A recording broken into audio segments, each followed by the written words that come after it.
प्रिय विद्यार्थियों, मैं doctor Bhuwal Singh Thakur, assistant professor, government college मखारा।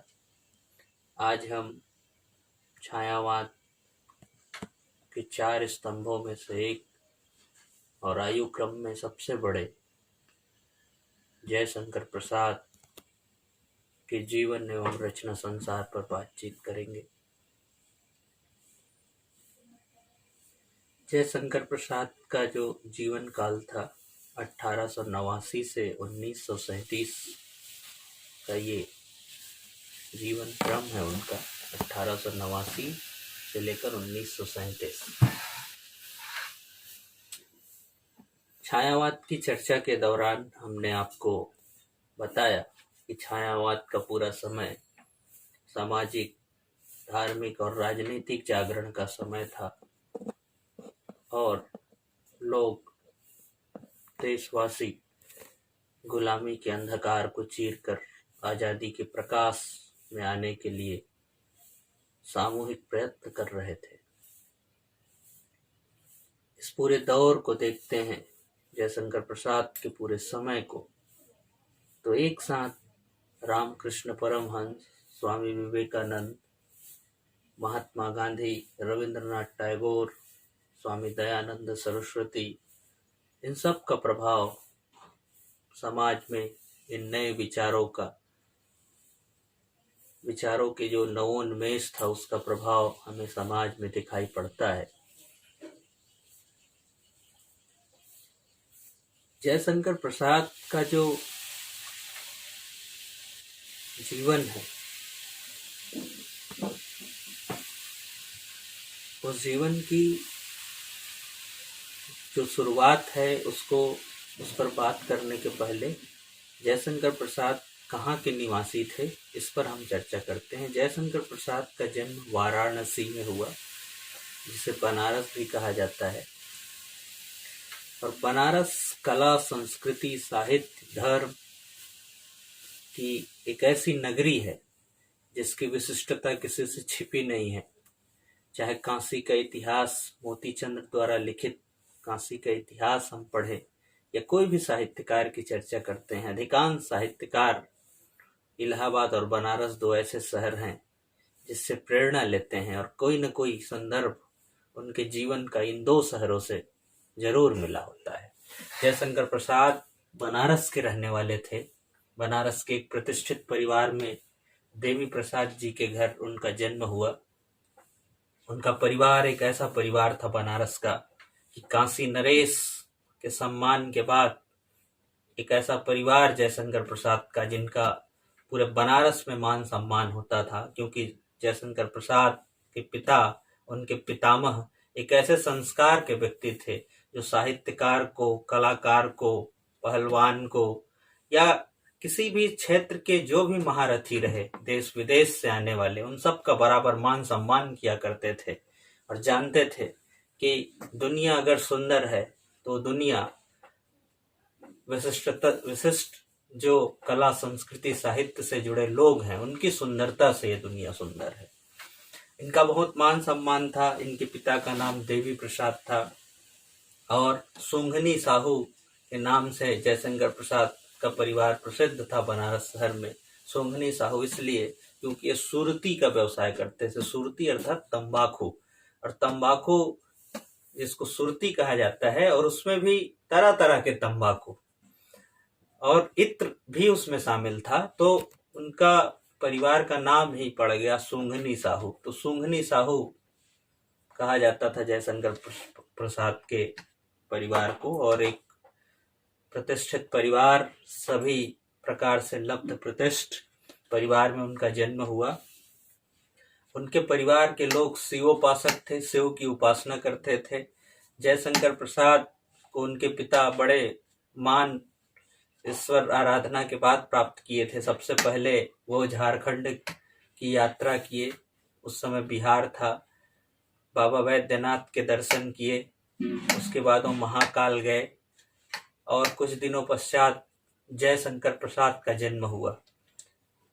उनके पिता का मानना था कि मेरा जो बेटा है उनका जन्म बाबा वैद्यनाथ की कृपा से हुआ है और बाबा वैद्यनाथ झारखंड के में उनका मंदिर है, आप सब जानते हैं, देवघर में।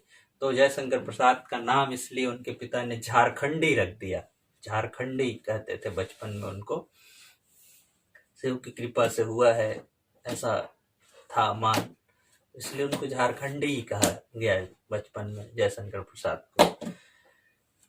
जयशंकर प्रसाद की जो पहली कविता प्रकाशित हुई, पहली कविता उन्होंने कलाधर नाम से लिखा, इसलिए उनका एक नाम कलाधर भी है जयशंकर प्रसाद का।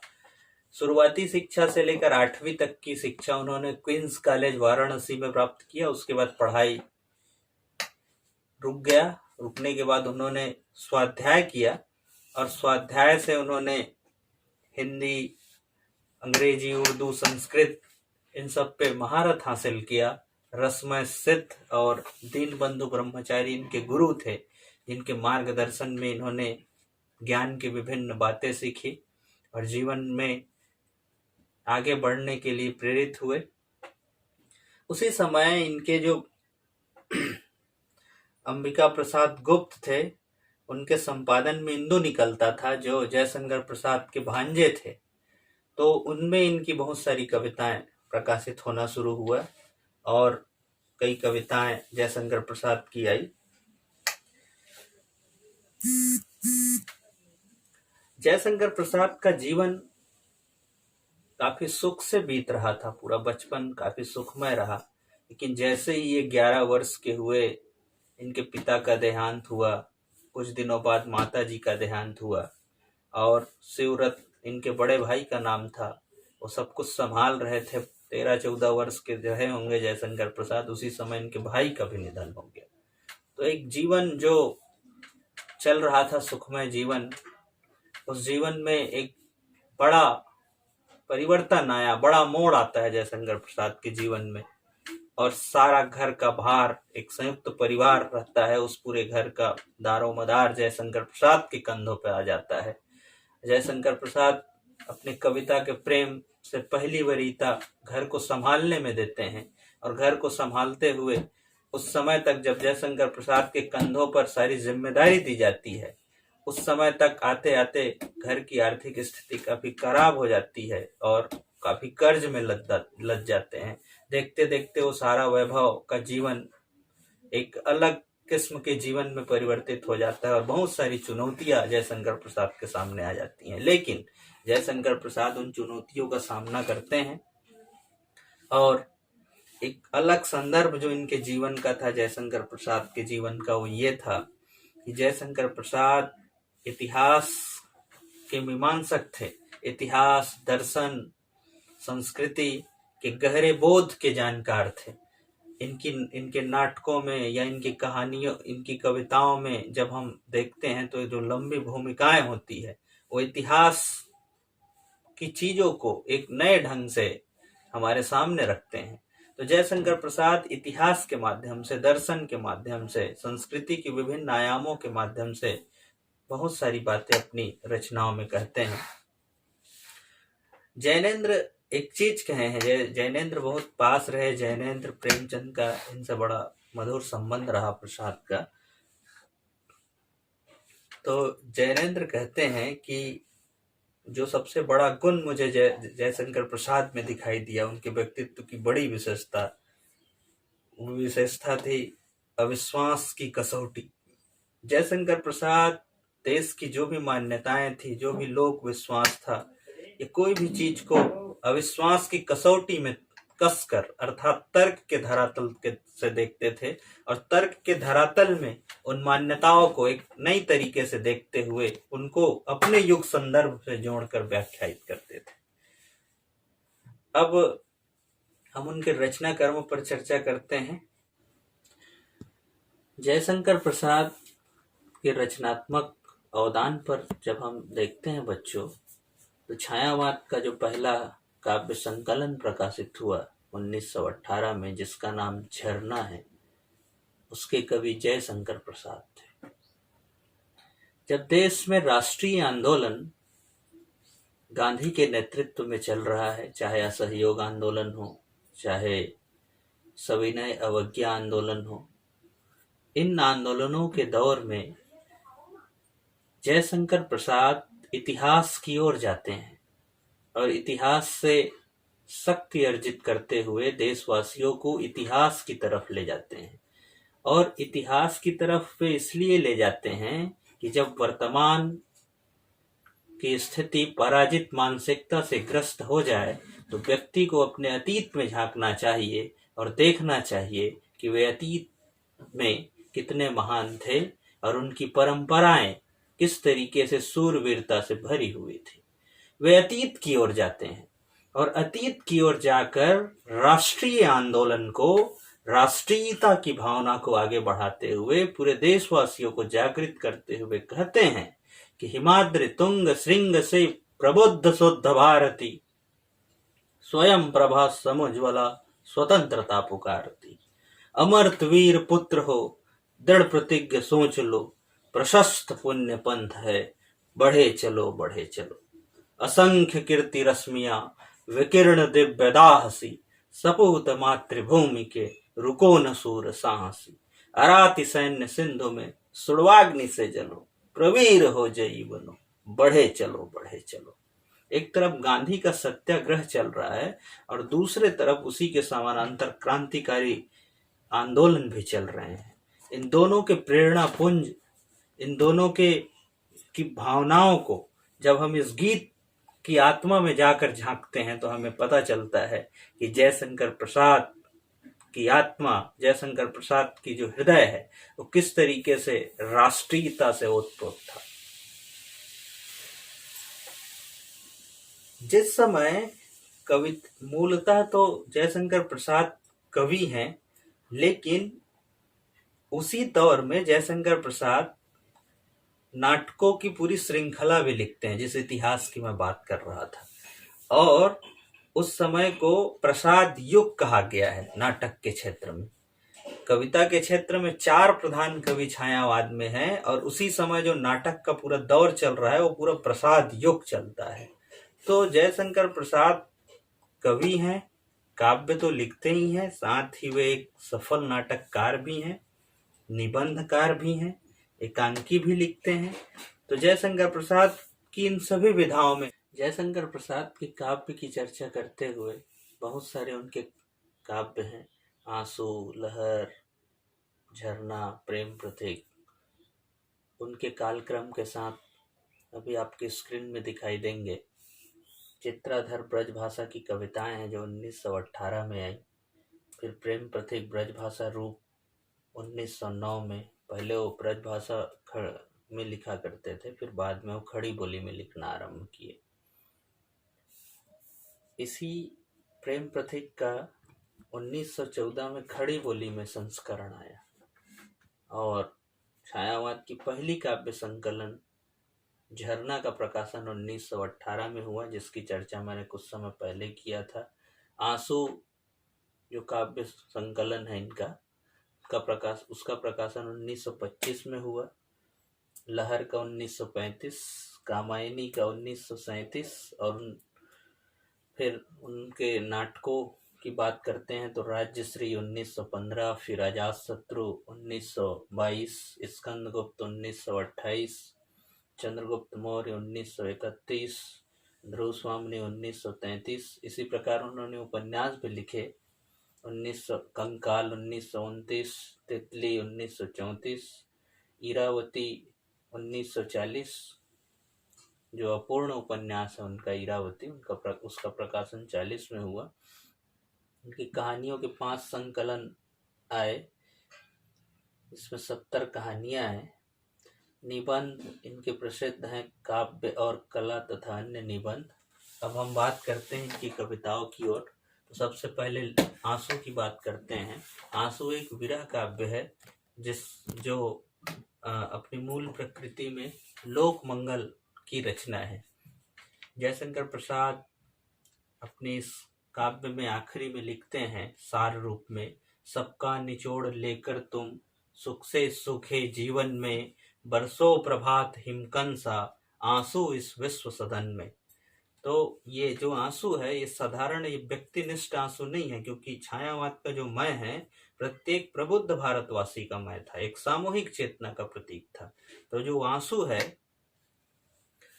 पूरे विश्व में बरस जाने की जो बात जयशंकर प्रसाद की जो विश्व मानवतावादी दृष्टि है वो दिखाई देती है। हर जगह उस आंसू के जो विस्तार है वो कहीं न कहीं लोक मंगल का विस्तार का प्रतीक है, जिसकी चर्चा वो बाद में कामायनी भी करते हैं। अब हम कामायनी की चर्चा, इसी प्रकार इतिहास से संबंधित इतिहास की विषय वस्तु पर उन्होंने कविताएं लिखी, चाहे शेर सिंह का शस्त्र समर्पण हो या महाराणा का महत्व हो, या मेवाड़ पर भी उन्होंने कविताएं लिखी, महाराणा का महत्व, शेर सिंह का शस्त्र समर्पण, पेशोला की प्रतिध्वनि, ये सब इतिहास से संबंधित कविताएं हैं। इतिहास की पृष्ठभूमि में वो वर्तमान को शक्ति देते हैं। कामायनी महाकाव्य का प्रकाशन होता है, जो मुझे लगता है रामचरितमानस के बाद हिंदी में अगर महाकाव्य की दृष्टि से देखा जाए आधुनिक काल में तो सर्वश्रेष्ठ रचना है ही।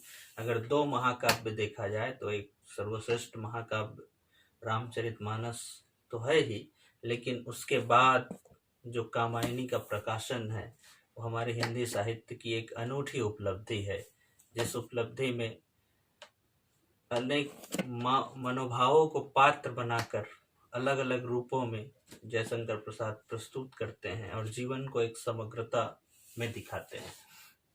इस रचना को देखते हैं कामायनी, जिनका नाम श्रद्धा है। कामायनी का नाम ही श्रद्धा है, जो हृदय की प्रतीक है, ईड़ा है, बुद्धि की प्रतीक है। तो हृदय और बुद्धि की जो पात्रों की परिकल्पना है और जीवन की जो शुरुआत से लेकर जो हमारी आदिम समय था, फिर कृषि करना हम सीखे, फिर कैसे औद्योगिक समय में आए और जीवन कैसे जटिल होता गया, उस जटिल जीवन को सरल बनाने की, उस जटिलता से निकलकर, उस भौतिकता से निकलकर एक ऐसे जीवन की परिकल्पना है, विशुद्ध भारतीय जीवन की परिकल्पना, अगर ऐसे कहा जाए कि पूर्व और पश्चिम की टकराहट से एक नई ऊर्जा से संपन्न जीवन दृष्टि देने वाली रचना है। एक औद्योगिक सभ्यता है और एक ऐसी सभ्यता जिसे हम भारतीय सभ्यता कहते हैं। तो औद्योगिक संस्कृति के प्रतीक अंग्रेजी सभ्यता और हमारी जो भारतीय पूर्व की सभ्यता जिसके मूल में धर्म है, एक तरफ नए उद्योग धंधों को लेकर आ रहा है जो पश्चिमी सभ्यता, इसके टकराहट से जो और नए जीवन मूल्य उपज रहे हैं, जीवन में जो जटिलताएं आ रही है, उन जटिलताओं से निकलकर एक आनंद की ओर जाने की, समरस बनने की बातें जयशंकर प्रसाद बताते हैं। समरस थे जड़िया चेतन, सुंदर साकार बना था, इस तरीके की पंक्तियां आती है जिसमें समरसतावाद, जिसे आनंदवाद जयशंकर प्रसाद कहते हैं, प्रतिभिज्ञा दर्शन पर यह रचना आधारित है, जिसमें मन बुद्धि सबका एकत्व उन्होंने दिखाया है। इस रचना में मूल रूप से उस समय के साथ जोड़कर देखें तो एक है देव संस्कृति, एक है असुर संस्कृति, और देव और असुर संस्कृति से मनुष्य की संस्कृति इसलिए श्रेष्ठ है जयशंकर प्रसाद दिखा रहे हैं क्योंकि मनुष्य की संस्कृति अपनी प्रकृति में नश्वर है, और नश्वर है, अजर अमर नहीं है। इस चीज को जानकर ही व्यक्ति अपने जीवन के अंतिम सांस तक कर्तव्यनिष्ठ रहता है, वो कर्म करता है और कर्म करते हुए जीवन को सृजनशील बनाए रखता है। जबकि देव संस्कृति अजर अमर है और वो जानता है कि हम अमर हैं, इसलिए उस संस्कृति में सृजनशीलता नहीं है, और मनुष्य जानता है कि उसके जीवन में नश्वरता है, इसलिए वो अंतिम सांस तक सृजनशील बना रहता है। तो सृजनशील मनुष्य संस्कृति को आगे बढ़ाने की बात जयशंकर प्रसाद करते हैं। बार बार निराश, पराजित, थके हारे मनु जो देशवासियों का प्रतीक है, उसे श्रद्धा जगाती है, कहती है शक्तिशाली हो, विजयी बनो, विश्व में गूंज रहा जय गान, शक्ति की विद्युत कंजो व्यस्त, विकल बिखरे हैं हो निरुपाय, समन्वय उसका करे समस्त, विजयनी मानवता हो जाए, जैसी पंक्तियां आती है। गीता जो हमारी भगवत गीता जो एक ऐसी संहिता है जो हमें कर्म का संदेश देती है, वो एक पुनर्नवा रूप में इस रचना में आता है। जयशंकर प्रसाद लिखते हैं, कर्म का भोग, भोग का कर्म, यही जड़ का चेतन आनंद। मानो गीता का एक नया पुनर्नवापन कर रहे हैं। कर्म का भोग, भोग का कर्म, यही जड़ का चेतन आनंद। तो पूरी कामायनी का जो रचना विधान है, मनुष्य संस्कृति की संभावनाओं को तलाशने का और पूर्व की संस्कृति को एक नए सिरे से संदर्भित करने का एक ऐसी रचना है जो उस समय गुलाम जनता में के अंदर एक नया आत्मविश्वास भरने का कार्य करती है। इसकी प्रतीक पात्र श्रद्धा बनकर आती है। जयशंकर प्रसाद के नाटकों की दुनिया के बारे में चलते हैं तो 3 महत्वपूर्ण समस्याओं को जयशंकर प्रसाद अपने नाटकों में उठाते हैं। सांप्रदायिकता की समस्या, प्रादेशिकता का जो समस्या है कि व्यक्ति प्रदेशवाद में घिरा हुआ है, भाषा में, प्रदेश में, तो एक सांप्रदायिकता की समस्या है, प्रादेशिकता का तनाव है। और तीसरा जो महत्वपूर्ण बिंदु है वो है स्त्री जागरण। इन बिंदुओं को अपने नाटकों में लेते हैं। यदि हम स्कंदगुप्त को देखें तो स्कंदगुप्त में एक गीत आता है जो राष्ट्रीयता से जुड़ा, हिमालय के आंगन में उसे प्रथम किरणों का दे उपहार, उषा ने हंस अभिनंदन कर पहनाया हीरक हार। इस तरीके के गीत आते हैं। या चंद्रगुप्त, इन दोनों रचनाओं में, पहली रचना में ब्राह्मण और बौद्धों को संघर्ष दिखाकर सांप्रदायिकता के तनाव में एक नई राह दिखाने की कोशिश कर रहे हैं इतिहास के धरातल से जयशंकर प्रसाद। दूसरी रचना चंद्रगुप्त में जो प्रादेशिकता एक बड़ी समस्या है कि छोटी छोटी चीजों में व्यक्ति क्षुद्र स्वार्थों में उलझा हो, उसे छोड़कर चाणक्य कहते हैं सिंहरन और चंद्रगुप्त से कि मालव और मागध को भूलकर तुम्हें अखंड आर्यव्रत का नाम लेना पड़ेगा। तो ये प्रादेशिकता को छोड़कर राष्ट्रीयता की भावना की बात कह रहे हैं। ध्रुव स्वामिनी नाटक में वर्ण की स्वतंत्रता दिखाया जा रहा है, जिसमें कहा, एक डायलॉग आता है, एक संवाद आता है कि झटक कर फेंक दो इन लौह श्रृंखलाओं को। तो इनमें वर्ण की स्वतंत्रता दिखाया गया है कि कैसे एक ऐसे पुरुष पात्र जो स्त्री की रक्षा करने में समर्थ नहीं है, उसके सील को बचाने में समर्थ नहीं है, उसके साथ रहना कोई जरूरी नहीं है एक स्त्री को, वो अपनी चयन कर सकती है और अपनी स्वतंत्रता के लिए प्रयास कर सकती है। ध्रुव स्वामिनी उस जमाने में एक विकल्प की संस्कृति लेकर मौजूद होती है, वो भी अपने व्यक्तित्व से।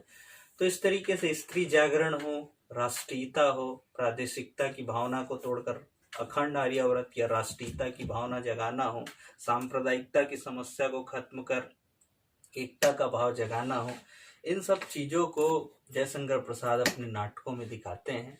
और जयशंकर प्रसाद के नाटकों पर बड़ा आरोप लगा कि इनके नाटक रंगमंच पर खेलने योग्य नहीं है, क्योंकि इनका जो विधान है, इनका जो विस्तार है वो बहुत बड़ा है। लेकिन जयशंकर प्रसाद का ये मानना था कि रंगमंच के लिए नाटक नहीं होने चाहिए, नाटक के लिए रंगमंच होना चाहिए। तो इस तरीके से नाटक की जो सोच थी, जो सैद्धांतिकी थी, उसमें एक नया अप्रोच लेके, नया सोच लेके जयशंकर प्रसाद का आगमन होता है। वो इतिहास और कल्पना से एक नया सोच देते हैं नाटक की दुनिया में। तो काव्य के क्षेत्र में, नाटक के क्षेत्र में, उपन्यास के क्षेत्र में जब जयशंकर प्रसाद आते हैं तो कंकाल जैसे उपन्यास लिखते हैं जो पूर्ण रूप से यथार्थ पर आधारित उपन्यास है। इस तरीके से उनके निबंधों में हम छायावादी जो आंदोलन है, काव्य आंदोलन, उसको लेकर उनके विचार हमें दिखाई देते हैं। मोती के भीतर की जैसी तरलता, मोती के भीतर की जैसी चमक कहते हैं वो छायावाद को। ये चमक, जो मोती के भीतर की जो चमक की बात वो छायावाद के लिए जो प्रयुक्त करते हैं, उस चमक कहीं ना कहीं वो जागरण का चमक है, जागृति का चमक है। इस प्रकार छायावाद की पूरी सैद्धांतिकी को स्थापित करने के लिए, चाहे पंथ हो, प्रसाद हो, निराला हो, महादेवी हो, इनने काव्य के स्तर पर संघर्ष तो किया ही, इन्होंने निबंध लिखकर भी अपनी बात को स्पष्टता से पूरी दुनिया के सामने रखा। काव्य कला और अन्य निबंध जो संकलन है उसके जो निबंध को जब हम पढ़ते हैं तो छायावाद की पूरी सिद्धांत की स्पष्ट होती है। इस तरीके से जयशंकर प्रसाद का रचना संसार काफी विस्तृत है बच्चों। इस छोटे से परिचय से हमने जाना कि जयशंकर प्रसाद का रचना संसार किस तरीके से विपुल है, और इससे हम छायावाद के कलेवर को जानने में ये चर्चा मददगार साबित होगी। आप लोग को धन्यवाद।